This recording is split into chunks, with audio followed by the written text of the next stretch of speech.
Now, basically, I'm using Jim Bach's book, and we're just going to talk about some general patterns. And if you can tell me what they are, that's great. What is it? Rainbow. And then, we need some color. Let's get some of the colors out in there. Colors that people can see. Well, purple's good. And again, because they're Gladiolus, they have a natural balance. And we go like that, another one like that, and somewhere in there, further at the front, we're going to put another one. And arch design.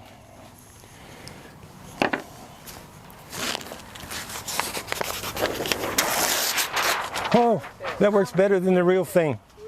I can hold it so you can use the reverse. No, I don't need to worry about the reverse. Now, hey, you remember, don't you? Oh yes, sir, we do. Unbelievable stuff. Again, Shirley, were you one that were you? I didn't hear you. I didn't know. But an L-shaped arrangement, and again, you get to fill in that space. You get to fill in that space. And one of the things that is considered, in your case, you're probably not going to see your container. You're going to probably cover the edge of it. So we're going to have something like this. Whoops, green. The L-shaped arrangement. Now, So Reg, before you go on, can I ask a question about that Yeah. L shape? What do you fill in that angle, in the L space? What do you fill in there? what would you recommend? Like you don't probably you want to actually keep Yeah. the L, but I don't know. Kathleen didn't fill very much. She's got a little bit. Yeah. You have to have a space right here Right. to emphasize the L shape. Okay. So a So space. you have to fill a little bit here. But you can what I eventually say you can kind of build it up in here, Yeah. but you keep the L. Yes.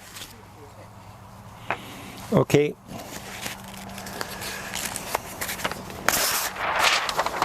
That works better than the real thing. Okay.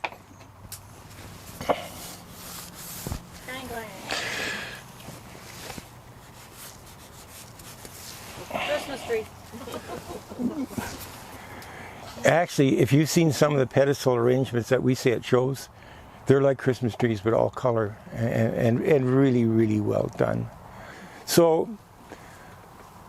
what's the motto? Do what? Makes you smile. Yeah, and here, like center one. Let's do the purple stuff. Let's do the line ones first. And this, you know what though? I tend to like that better with a few going down, but if you just wanted a triangle shape, then these guys go out to there. And again, you have to think of proportions. Now, this would be ideal. The next one is like this. It'd be ideal for the nail.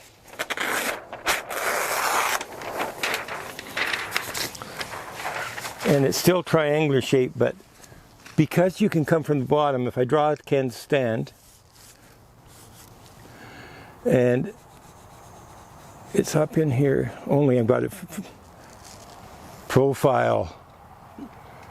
Hey, that's not the real thing. So we draw it head on. It's like this. With Ken's nail, you can go like this. And is it still triangle?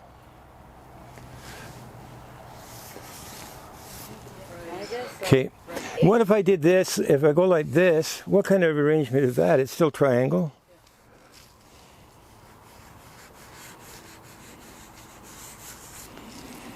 Vertical, because it's taller than the other. Now verticals like very often the vertical arrangement, if you have a vase, they'll drop down flowers across the front. How's that possible? Oasis? Yes. They actually, if you're showing glads, specimen glads in a vase, you're not supposed to have any support above the lip. But if you're doing decorative work, you do. And Christine Michaels sent me some really nice vertical ones. Again, you have to be conscious of what color the container is. In this particular case, it's like the container is part of the arrangement. So many of the interpretive designs that are done at the shows, they make their own. They make their own kind of mechanics, and everything's hidden. Okay, vertical, and we covered the triangle. I'm going to move this. It's precarious. Someone could get hurt, or unless we wanted the chair covered. Okay, now this one nobody will get. Even Evangeline, she will not get this. You know, and that's saying something.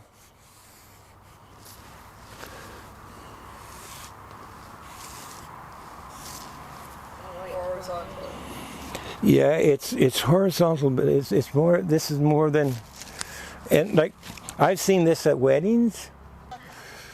But again, like the glads have natural taper,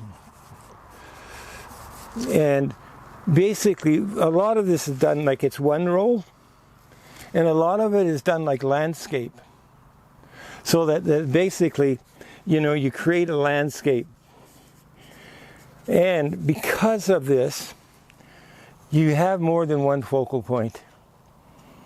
Like normally you have a focal point and several, you know, other ones, but this one you have more than one focal point. Unless I do this,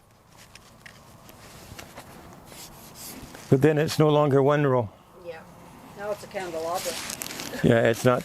Oh, good you mentioned that. Our friend Lew, he has a greenhouse show every year, and we'll make these huge chandeliers of glads hanging down from the ceiling. And again, it works. The kind of the distribution of weight's different. Okay, this one is going to be really hard.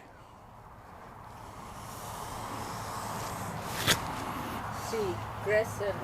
Yeah, crescent.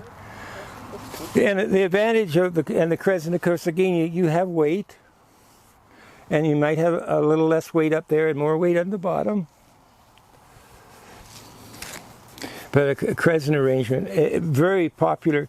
And you know what a lot of people do to make a background for a crescent arrangement? They use a hula hoop. And they go like this.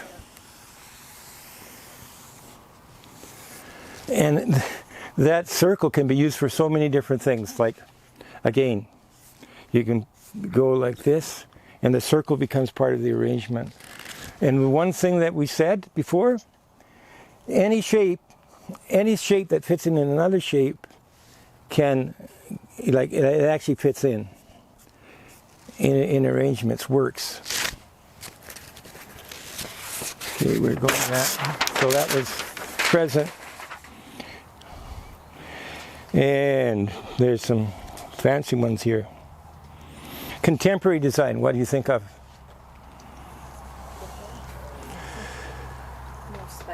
Like modern, so probably it's going to look strange. You know, and different, and sometimes like Marlene and I would go to shows in England and that, and they made it work. And one of the things that we emphasized before, that you can make things reversed. For example, like we look at Marilyn's, and she's got, well, we're not doing a very good job, Marilyn. Sorry, it's not looking the same as yours.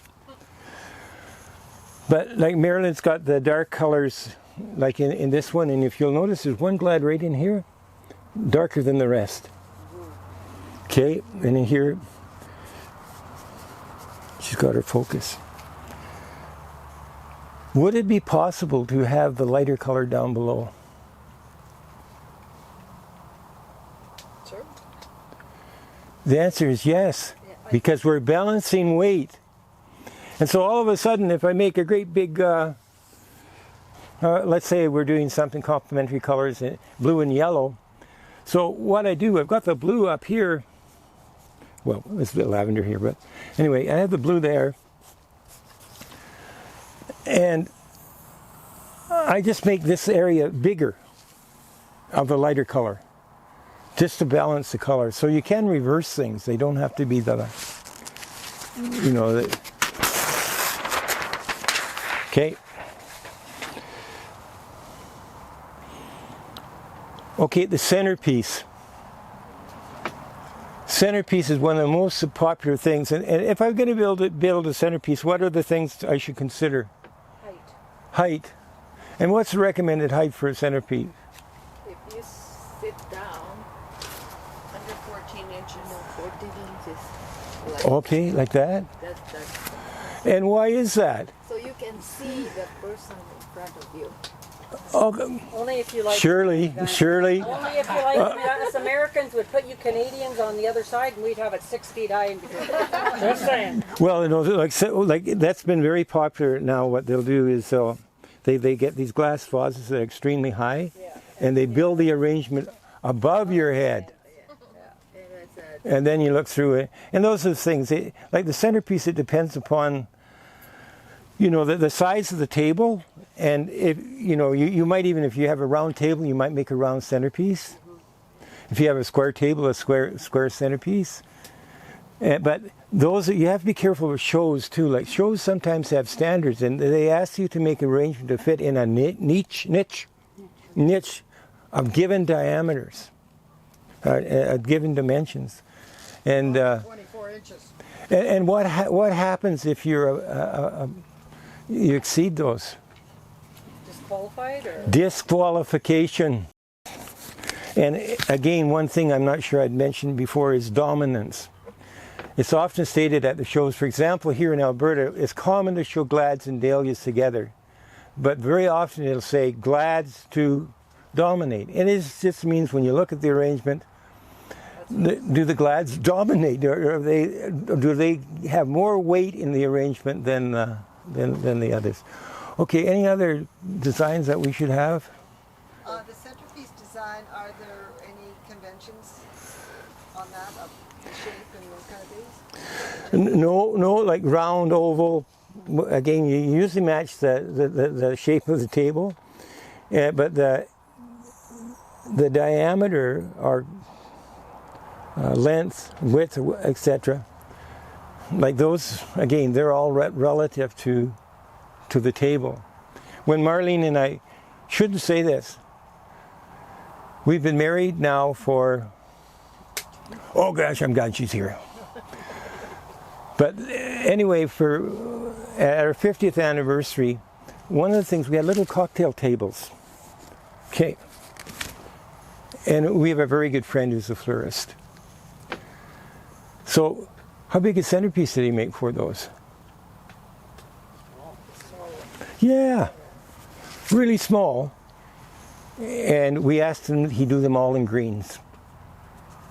So they were only, you know, and then the rest of them, he made centerpieces for the round tables, and they were round. And like round arrangements. And one of the things we didn't mention is bouquets. And I hadn't realized how many different kinds of bouquets there are. A lot of them, like the dahlia guys, would be really happy. What they do, basically, they put the flower, one flower high, and then they make a row of colors. They make this one green, red, or whatever. I haven't got that. I haven't any red. No, yeah, I do.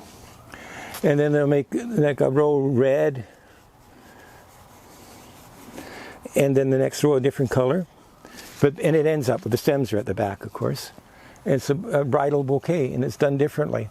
And like, you know, we're used to the ones like this, the glads like this, and they come down and they trail, because glads again are perfect for that kind of thing. And you want to use that. But you know, that's it for the. One question. Yeah. Should the centerpieces be symmetrical?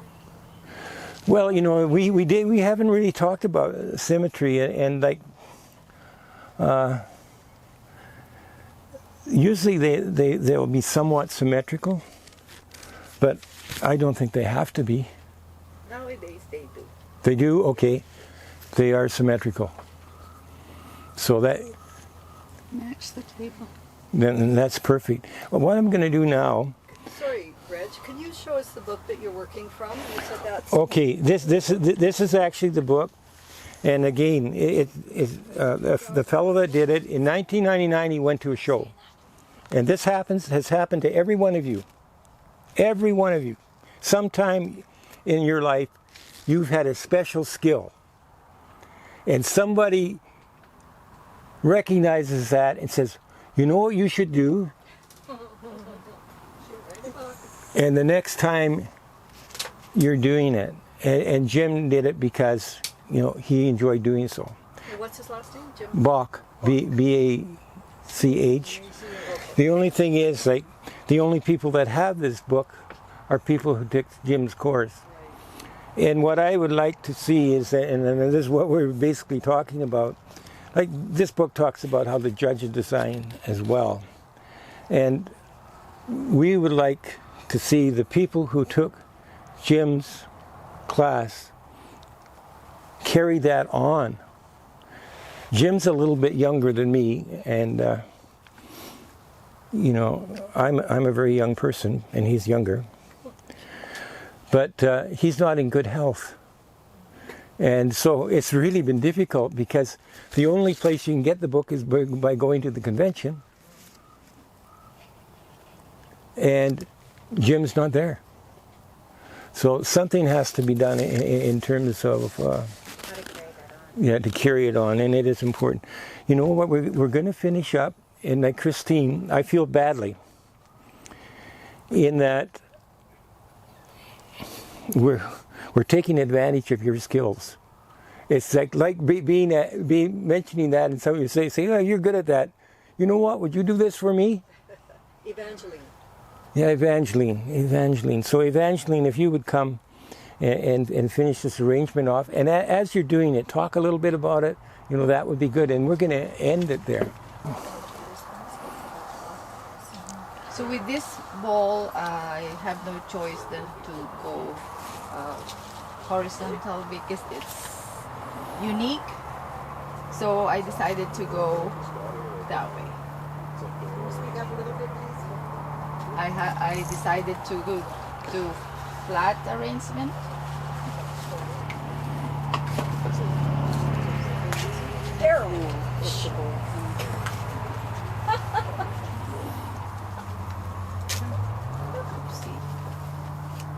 So I have limited, I can only use, how many? 4?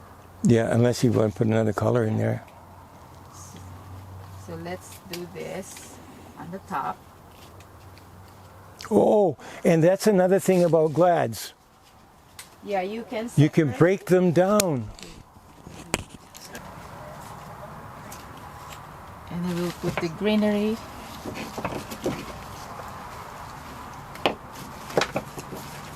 Reg, Yeah. can they not reproduce that book? Yeah, well, they you know, and that's another thing I'm not sure of, and actually, I think Jim would be pleased that you're asking that question, and because it's done in book form. Like today, it's probably pretty hard to follow what we did, and the other thing, basically, because I'm winging it, you know, I miss things. Whereas things in a book, you go chapter 1, chapter 2, and I had today arranged as chapter 1 to 7 or something, and included chapter 2 of chapter 3, and may have missed a chapter, I don't know. But, you know, the book is a good idea, and I know Jim would actually be pleased that you're thinking that way, and, you know, we'll find out. And then the other thing, you know, and again, edit this out. You're remembering all this.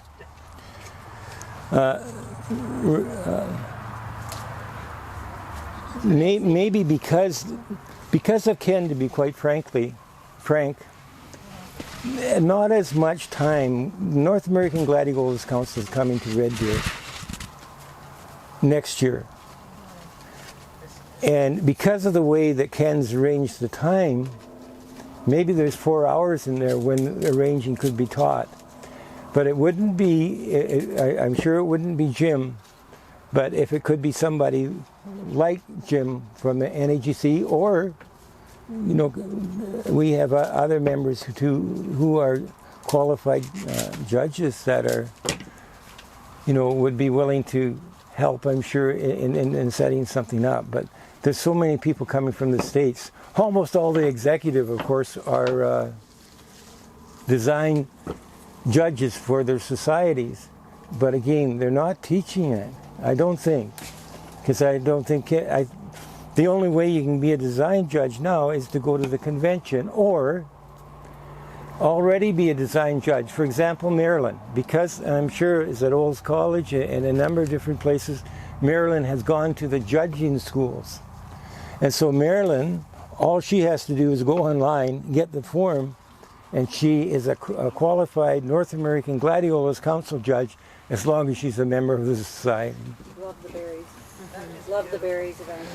Do you need a bit of water in that? Well, unfortunately, what we did wrong is we set a bunch of them up on the table, and then quite a bit of time has elapsed. So Yes. the nine bark and the berries have lost a little bit of their liquid, but they probably will regain it, possibly. But the colors are so good. In the bucket, just saying. The colors are so good. And that's another thing. If you mix two colors together, like what makes orange? Red and yellow. Red and yellow. So there you And go. generally those colors go good together. What makes Can't really brown? see. Awesome. Yeah, it's monochromatic thing, and you can.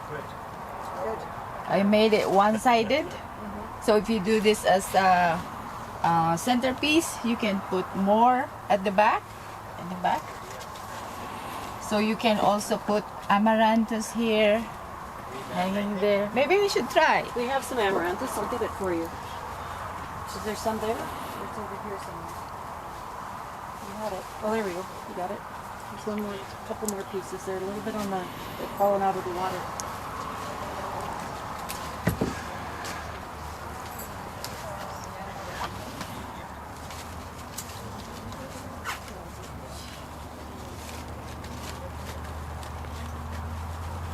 Get in there.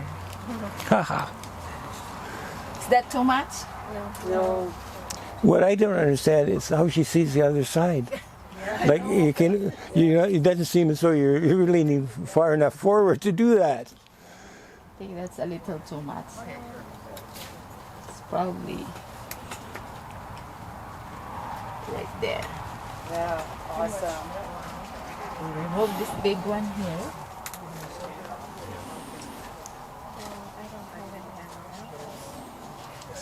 There. Unreal. Good? It's awesome. Thank you. Thank you. I have to clean up my mess. No, you can leave the mess there. Evangeline will clean that up. But again, what a wonderful thing. And we talked about centerpieces happen to be round or whatever. Italian wedding centerpiece right in front of the bride and groom. Like what a beautiful combination of colors. On behalf of the Alberta Gladiolus Society that Reg and Marlene have been founding members of, I would like to thank you for this presentation and this very enjoyable day. And I know they spent hundreds of hours preparing this, and you saw them, Marlene particularly, carrying everything back and forth. And we just really appreciate seeing them and being able to have them share their talents with us. Yeah. You guys look this way here. Awesome. The smiles here.